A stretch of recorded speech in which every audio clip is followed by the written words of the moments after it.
Good morning po mga kasandal.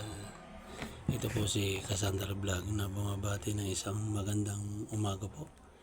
Araw po ng Lunes ngayon.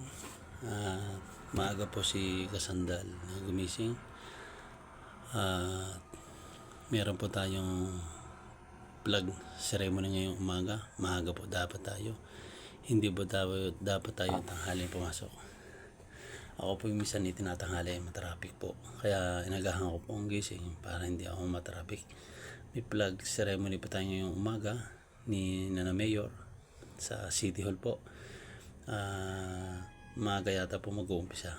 Kaya yung lingkod yung Kasandal ay maaga po akong pumasok. Kung tayo nasa government po, kagaya ko rin kayo na malayo din ang uuwian, ay maaga tayo pumasok para tayo ay iwas traffic po at makarating tayo doon sa flag ceremony po. Lahat po tayo ganyan po talaga ang Kalambago po ngayon.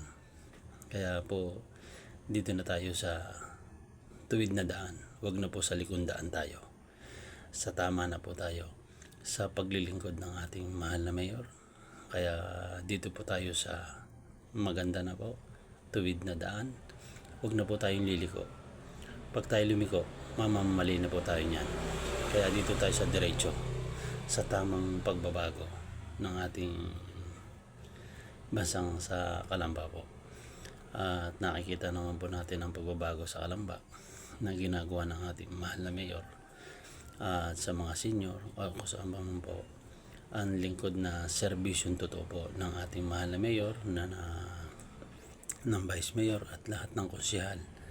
At saka po ang ating gobernador na si Ramil Hernandez, serbisyong totoo po. Huwag na po tayong lumiko pa. Dito na tayo sa tuwid na daan at tunay na pagbabago. Kaya po ito sa nanunukulan, kung bubutihin niyo po rin ang paglilingkod sa mga tao at serbisyong totoo po. At inaano po yung aking mga kasama sa trabaho, agahan po natin tayo umatin po ng flag ceremony. Ipakita natin ang tunay na pagbabago sa Kalamba. Salamat po at magandang umaga po muli sa inyo. Thank you po. Salamat po. At salamat po sa inyong suporta kay Kasandal, kay Kasandal Vlog. At salamat din po suporta, pagla-like, pag-share, panood ng aking video, ng aking live. Salamat po. Tangkilikin nyo lagi po si Kasandal. Good morning po. Salamat po.